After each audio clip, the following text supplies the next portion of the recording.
evening, ladies and gentlemen. We are going to call the February 4th meeting of the Common Council to order. I will ask our clerk to call the roll to determine a quorum. Alderperson Chaplesky. Here. Lysick. Here. May. Here. Probst. Here. Reinke. Here. Rote. Here. Vitale. Here. Weigel. Here. Barzak. Here. 9 present, none excused. We have a quorum. Alderman Chaplesky will lead us in the Pledge of Allegiance this evening. Pledge allegiance to the flag of the United States of America and to the republic for which it stands, one nation, under God, indivisible, with liberty and justice for all. I saw that. We have 3 items up for public hearing this evening. I'll ask the clerk to read public hearing number 1. A hearing on the improvement of the north-south and east-west alley between South 87th Street through South 88th Street, West National Avenue, and West Beecher Street by removal and reconstruction of the concrete alley pavement, storm sewer, relay utility adjustments, and storm underdrain. Mr. Daniels. Thank you, Mayor Devine. Okay, this is the public hearing for the alley between 87th and 88th Street. Here are the procedures for tonight. I'm going to discuss the project scope and cost. I'm going to discuss the assessment rates, methods of payment. Then we'll have comments and questions from the Common Council and citizens affected. The hearing will then be closed and the project will be referred to the Board of Public Works tonight, and then there'll be a final decision by the Common Council later tonight. Here's the limits of the project, ordered on 88th, 87th, Beecher, and National. It's an 18-foot wide alley built in 1949. Here's some photos from the alley. The concrete pavement, like I said, was from 1949, so it's 65 years old. It has extensive patching, cracking, heaving, distortion, and that distortion is creating a lot of puddles and drainage problems throughout the alley. Here's what a typical finished product will look like, new concrete alley. Here's some of the details on the alley. We give them 25 working days to complete the alley, plus any bad weather, so those are days that they can actually work. The work will include storm sewer, new catch basins and underdrain. There'll be 5-inch crushed stone base course, new 7-inch concrete alley pavement. The drainage in the middle, the V, will be restored so that the water will flow. In some cases, we would have to cut 2 to 3 feet of the adjoining driveway approach off in order to make it flow, because that's really the problem with the old alley, was too flat. So we got to put some more pitch in. The homeowners may contact the contractor to have additional work done, and the homeowners can park on the street without a permit during construction. The project also includes several sustainability benefits, such as the gravel used will be 100% recycled crushed concrete from old pavements instead of mining new gravel from quarries. Recycled fly ash from coal plants will be used in the concrete to reduce mining for cement. And new asphalt will be made from 20 to 35% recycled old asphalt. Here's the cost for the project. The paving portion is about $72,600. The storm sewer work would be $80,000 for a total of $152,000. The assessment rates are $29 per foot for residential and $36 per foot for commercial. The assessments from everyone combined on this alley will bring in $29,200, which is 40% of the paving cost. Here's a sample special assessment for assuming a 40-foot lot. Assessment rate $29.14. The homeowner's cost would be $1,165.60. The bills would not be mailed out until March of 2015, and at that point you would have payment options including a lump sum, a 5-year installment plan, or a 10-year installment plan. So assuming a 10-year installment plan and assuming 4% interest, the special assessments would range from $163 the first year, which would be 2015, to $121 in the 10th year, which is 2024. Here's a little history of special assessments in West Dallas. We've been special assessing for over 100 years. In the past, the residents paid up to 100% of the cost of a new street or alley adjacent to their property, because they were the only ones enjoying the unique benefit that this improvement gives their property. But on this project, the city will collect $29,200 in assessments, which is 40% of the paving cost, as I said. The assessment rate is $29 per foot for all residential properties anywhere in the city, no matter how much traffic or or where you live. It's the same for everyone. Everyone is treated equally. Special assessments are the only way to ensure tax-exempt schools, churches, charities, county parks, and even railroads pay their fair share too. No one is exempt from special assessments, even though some properties do not pay property taxes. And then businesses, corporations, and manufacturers pay a higher assessment rate to ensure they contribute their fair share, and their assessment rate is $36 per foot for an alley. This is a map of everyone in at least the eastern part of the city who has paid a special assessment in the last 10 years. So you can see that almost everyone is paying their fair share. Most have already paid for their street and alley adjacent to their property. So everyone is paying their fair share. And just a note about the interest, the city does borrow the funds for this project. So the city pays interest to those municipal bondholders over the next 10 years. Therefore, the city passes along these interest charges to residents that choose a 5 or 10-year payment plan. The city does not make a profit off the interest charged. So at this point, we'll entertain any questions or comments. Thank you, Mr. Daniels. Are there any questions from the aldermen on this item? Okay, seeing none, are there any questions from people in the audience on this item? If there are, could you please come up to the microphone here at the podium and sign in at the clipboard either before or after your comments? And if you could also state your name and address for our record. My name is Mark Faber, and I live at 8725 West National Avenue. I am a little upset by this project because of timing. My address is on National Avenue. I just got nailed for the National Avenue project. Now you're going to turn around and nail me again for an alley. Wasn't really thinking properly. If you could have waited a while. There are only a couple of small areas that need attention.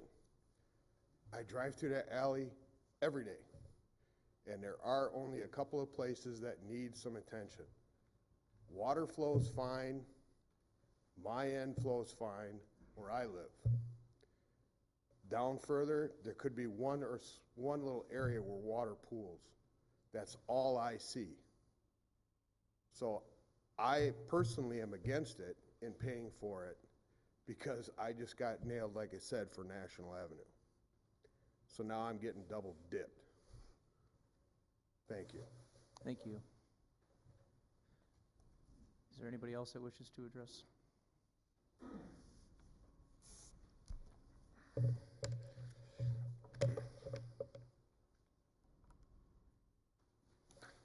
I have just the opposite feeling that he has. I've been dealing with this for 12 years now. One of the first pictures that was shown on that screen is my property, where I got 15 inches of water because of 3 inches of slab that are sinking and one's just staying up. But now it's 12 years later, my entire garage slab is affected. It's going up and everything. 7 years ago, I asked Peter Daniels to come and look at this situation. He told me I literally had nothing to worry about, and he's going to do this water flow test showing that I have storm surge. But then he said, oh, it's not necessary to do the water flow test because the alley was going to get replaced. That's what he told me. I talked to you specifically about it, Dan, in your first year. I said, give me a report, Peter, telling me what you find and what's going to be done about it. He said, we don't write reports. I got all these reports about the purpose of the alley being renovated. Why couldn't Peter Daniels give me an engineer report at the time that he assessed it and analyzed it? He said, we don't write reports. But now you people are telling me that you're going to cut 24 inches of my concrete. My concrete can't be cut. It's 5 inches thick, it's got a rebar grid, and it's all one piece. For the past 7 years, my concrete slab has gone up and down because I'm getting the bulk of it, which is right on that video there. This year is probably the worst because of the temperature differences that we had. There's no doubt that Pacific area is going to have to get fixed this year. But the extent of the damage that it's gone, When I first moved, there was only this. Now it's this. Now you got the bottom piece of one slab that's above the other piece of the slab. Every year you people come and patch it, but you don't replace it. The next time it was analyzed, Michael Lewis himself came and looked at it with 2 police officers because the police department found out about my childhood life. Not my childhood life, the fact that I grew up in a family of 8 kids. I asked Michael Lewis, why can't you fill in the 3 pieces of slab with blacktop just so the water can reach the basin? He didn't answer me. He wouldn't do it. I said, why can't you replace the 3-4 pieces of Pacific concrete? He said it would cost too much money. They keep on replacing the blacktop to fill in the hole, but that does not take care of the hole that's going in, the water that's going underneath my slab. The basin, the basin around the manhole was replaced twice since I've been living there. So there's no doubt about it that Michael Lewis knew the alley was sinking. But now my garage property is damaged. I am an engineer. I probably poured 10 times more concrete than Michael Lewis has poured. When I ask for a report, I get a report. All you people got reports on your desk. Then last year, my next north side neighbor, Donna, she asked the same thing. Peter Daniels told Donna that it was going to get done that year. Again, it was canceled again.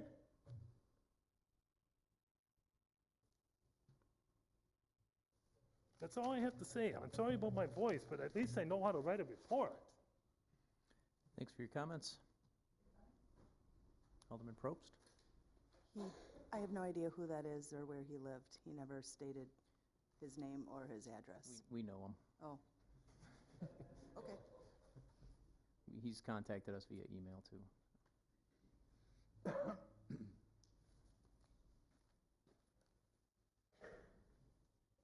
My name is Jim Schumacher. I own a property, 2043 South 87th Street. I also own another property that people have listed as 1900 asterisk 87th Street, which is a vacant property. These 2 properties are adjacent to the alley. I've done a general survey of my neighbors. I've had over 25% of the neighbors in writing state that they do not want this project done at this point in time. The alley is fine. There are some issues with it, but they're minor, and this kind of assessment just is not worth it.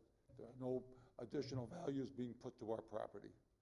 At this point in time, there's also another 10% of these people that just tell me verbally that they did not want this done. Now, I appreciate Mr. Dent's situation, but the point is that $1,000 to $1,100 per family that adjoin this alley to have an area that's probably less than 50 feet that has standing water just doesn't seem to be feasible. There's other issues in West Allis that need to be addressed other than this alley. I rest my case. That's it. Thank you. Does anybody else from the audience wish to address the council on public hearing number 1 this evening?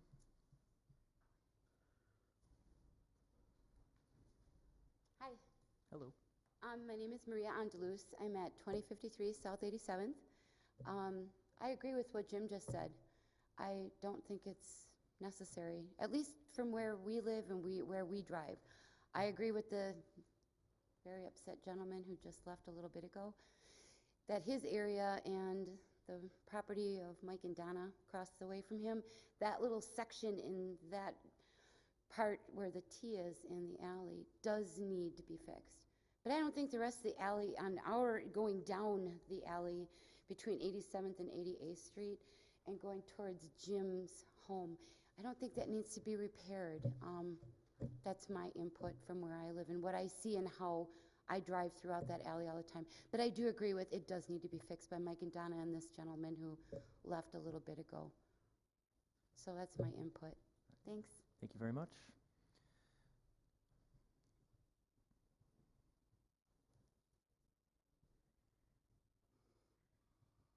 Name's Christopher Metke. Live at 8730 West Beecher. The alley parallel to Beecher here is in excellent shape, minus a few small portions. If it was poured in 1949, Beecher was poured in 1991 and is in a lot worse shape than the alley is. The alley could be corrected with a few small, like the gentleman before that was kind of mad. That area could be cut out and corrected. The whole alley does not need to be torn out to correct that small area. The cost is just too high. People right now are struggling with, paying the daily bills, and to put this extra burden on us just is unacceptable at this point. Thank you. Thank you. Does anybody else wish to address the council about public hearing number 1 this evening? Okay, seeing none, we will close our first public hearing, and I will ask the clerk to read public hearing number 2. A hearing on the special use permit for proposed extension of hours for Topper's Pizza located at 1676 South 108th Street. Mr. Stiebel? Thank you, Mr. Mayor. In this little shopping center here, Culver's and Toppers is a tenant in that building, and their request is to extend their hours. Right now, they're 10 a.m. to 1 p.m. in the lobby and 10 a.m. to 3 a.m. For delivery. What they're asking for tonight, and the purpose of the public hearing, is they want to expand their lobby hours from 10 a.m. to 3 a.m. in the morning. The problem with that is, as you can see from this, kind of from this chart, is that usually it's about midnight is the latest that we've allowed any other fast food restaurant to be open in that area. With that, the staff had recommended denial of the request, and the Plan Commission on January 22nd also recommended denial. If you have additional questions, I'd be glad to answer them. Thank you, Mr. Stiebel. Are there any questions from the Common Council on this item? Mayor Devine? Alderman Weigel. John, even with my glasses, I'm sorry I can't read your slide, but I seem to remember from the email, did you have the Palace restaurant listed as there for comparison also? Across the street, the Greek restaurant attached to the motel there. I'm calling it Palace. I'm not sure if that's what it's still called right now. Because I believe they're open 24 hours, aren't they?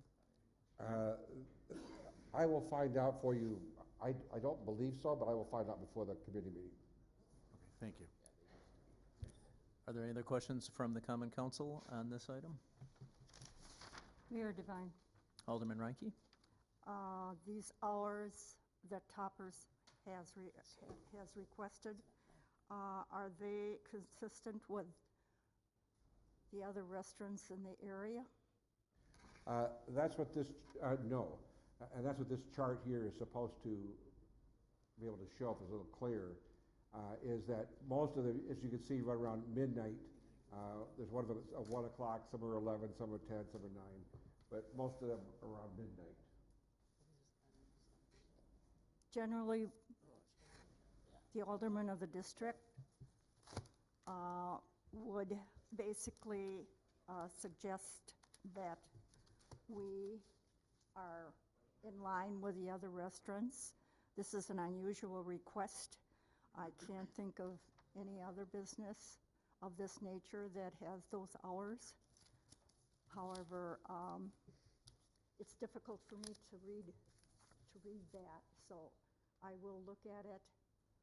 We'll have a copy available for you to read at the committee meeting.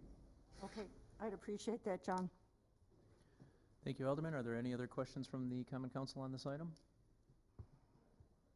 Seeing none, is there anybody in the audience with questions or comments on this item? Yes, please.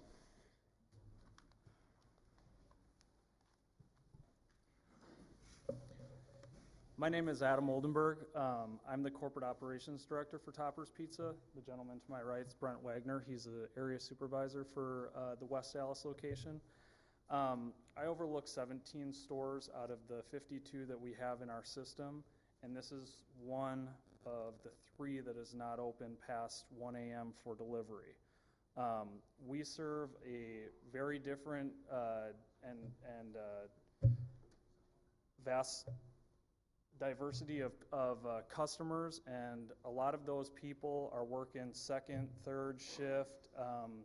You can see it from our delivery sales that we actually do serve a lot of people after 1 a.m. in the morning.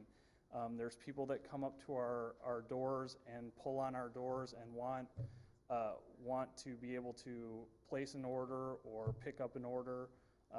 We've got very great security procedures. We understand that the likelihood of a robbery to occur happens more often at night, but we have a very good track record. We have safe stores on Kenilworth Avenue down at the UWM location, in Bayview, in North Shore. Basically, a lot of safe locations. We're asking for you to allow us to serve our carryout customers just like we would for our delivery customers. Okay. Thanks. Thank you very much. Is there anybody else in the audience that wishes to address the council on this item? Seeing none, we will close public hearing number 2, and I will ask the clerk to read public hearing number 3. A hearing on the special use permit for Cozy Corner Resale and Consignment, a proposed secondhand article retail store to be located at 9100 West National Avenue. Mr. Stiebel. Thank you, Mr. Mayor. The purpose of this public hearing is to allow for a consignment shop, a retail consignment shop. Because they have lots of people dropping stuff off and that nature, we have to regulate them a little higher, and that's the purpose of the public hearing this evening. C2, which allows it as a special use, this particular building on 91st and 90th National Avenue will have 3 apartments in it, and then the commercial, the 750 square feet consignment shop. Hours of operation are 9 a.m. to 6 p.m. They're proposing to limit deliveries only on Tuesdays and Thursdays from 10 to 12 and then 2 to 4. 70 parking spaces are required because if it's in a historically traffic or parking impacted area, it only has 3. And the Plan Commission has recommended approval of this special use. If you have additional questions, I'm glad to answer them. Thank you, Mr. Stiebel. Are there any questions from the Common Council on this item? Chair Devine. Alderman May. John, can you describe for me, are there, the Plan Commission, do they recommend improvements to the facade on this? And if you did just mention it, I apologize. No, I didn't mention it, but yes, there is. There's some existing grassy areas that they're going to be reconditioning. The landscaping is they're going to reconstruct. So. Well, for example, on your picture of the facade, looks like there's a signboard with no face to it. Is it coming off? That sort of a thing? I guess we can talk more about the details. I just want to make sure we clean up the facade. Yes, that is being done. Thank you, Alderman May. Alderman Weigel. Thank you, Mayor. John, I guess I'm a little questionable about the use. It says donations will only be accepted after people come inside. Well, that's kind of standard for our, is this a nonprofit that people donate to, or is this a consignment place that people bring in their items and put a price on it, and after it doesn't get sold for a month? I mean, is there a chance we have the business operators here? My concern is that it's going to turn into like a lot of our nonprofit secondhand stores, where every Monday morning there's going to be a pile of stuff that didn't get sold at somebody's rummage sale dumped on the sidewalk. My secondary concern is that if it's operating as a secondhand store where people come and bring in goods and essentially sell them to them, then they're operating like a pawn shop. And would they be subject to the pawn registration system, the computerized way that we help stop stolen goods from being sold in our community? I guess that would be my 2 big questions. First of all, on the Monday morning drop-off, because we are granting a special use, we are prohibiting that. If that should happen, and we discover it, which we certainly would, we could pull the special use. So they have to not allow that to happen. As for a secondhand store being a pawn store, requiring a pawn license, I'll have to check into that.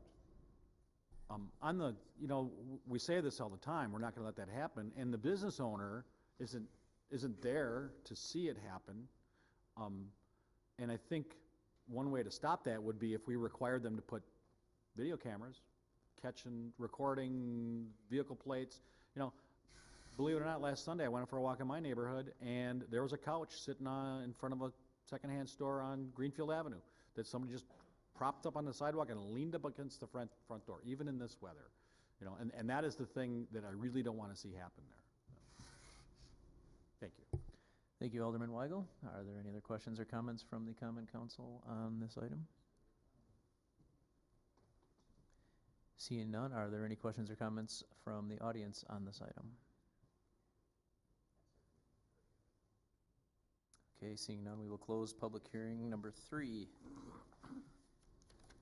And we will move on to item E on the agenda, citizen participation. This is an opportunity for residents to address the council on matters of interest to them. We ask that you keep your comments to approximately 5 minutes. Is there anybody who wishes to address the council under citizen participation this evening? Okay, seeing none, we will close citizen participation and move on to item F on your agendas. Our standing committees will be meeting during recess. Those room numbers are on page 2. Item G, the mayor's report. I have a few things this evening. On Saturday, February 8th, the Community Alliance Against Drugs will be having their Winterfest event at Nathan Hale High School. This will be in conjunction with the Rec Department and the Community Coalition. Let's see here, 6:30 to 9:30 p.m. The event will include an open gym. Pool areas are open. There will be several inflatable bouncy houses and attractions for the kids, a DJ, and face painting. There will be food available at very cost-effective prices. If you are a member of Community Alliance Against Drugs, admission is free. If not, it is $3 for a non-member for ages 4 and up. Please bring a towel and your own lock, and adults must accompany children. This is a great family-friendly event that goes on every February. I believe they're also going to show a movie in the auditorium. And another thing I want to mention in a more general sense is encouraging residents to take a look at all of our library programming that's made available. There is so much going on there that I feel gets overlooked. For example, just tomorrow morning, there is a story time for children aged 3, 4, and 5. It's a 30-minute program with a craft or a video. The adult who brings the child can attend or not attend story time, but must remain in the library. And that goes from 9:30 to 10, and then at 10:15, they have another story time from 10:15 till 10:45 for 3, 4, and 5-year-olds. So if anybody is looking for an outlet on something to do on this gorgeous weather we've been having over the past month, the library might be a place to spend a morning or an afternoon with your children. Lastly, as a lot of you know, there is a real estate blog out in the world called Movoto, and their recent project was compiling a list of the most exciting suburbs in the country. They looked at the largest suburb of all the major metropolitan areas, and they considered several factors, including nightlife and live music, active lifestyles, young residents rank, fast food restaurants versus locally owned restaurants, and out of 140 suburbs, West Allis came in at number 25, which I think is a feather in all of our cap as to the direction the city has been going over the recent years, and not so recent years for that matter, but I think it says a lot about our community, and I think it's something that everybody watching and here can be proud of. That concludes the mayor's report this evening. Do we have any reports from the alderpersons? Mayor Devine? Alderman Weigel? I just wanted to mention, and this really goes out to the 5th District residents on the on the southwest side of town, but last evening here in the council chambers, the Youth Commission hosted an aldermanic candidates forum for the 6 people interested in filling former council or alderperson Sengstock's seat. I have to say it was very interesting to watch this. I think the city would be well served by any of them if they won, or whoever wins. I'd also remind everybody, especially the 5th District citizens, that the candidates forum is available on the city's YouTube channel. I'm sure it'll be being rerun on the city channel on cable channel 25, the city YouTube channel, and I believe there's a link from the front page of the city's website to that. So if you want us, particularly again the 5th District residents, get informed on who's going to represent you on the council in the future. Thank you. Thank you, Alderman. I think it will be rebroadcast on Saturday from a conversation I had today with Jerry Musial. Any other alderpersons' reports? Mayor Devine, Alderman Reinke? to add to what Marty has indicated, the Youth Commission did a really fine job, and the candidates presented themselves very well.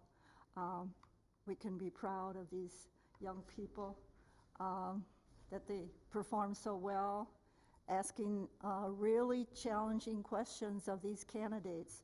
And I might add that hopefully you will take the time to vote.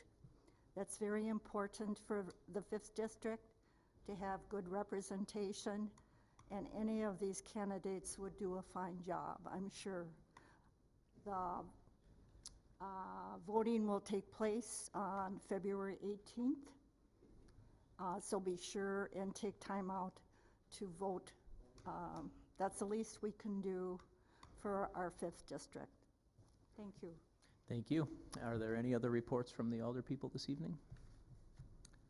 Mayor Devine, Alderman Lysick. I move for approval of the minutes of the Common Council regular meeting of January 21st, 2014. So moved. There's a motion with a second by Alderman Reinke. Is there any discussion? Seeing none, all in favor? Aye. All opposed, motion carries. Item J, items not referred to committee. I'll ask for a motion to place item 4 on file and refer item 5 to the city attorney. So moved, Mayor Devine. Second.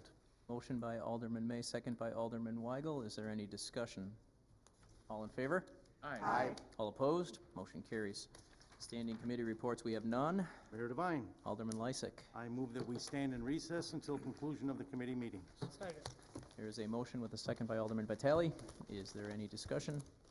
All in favor? Aye. All opposed? We are in recess.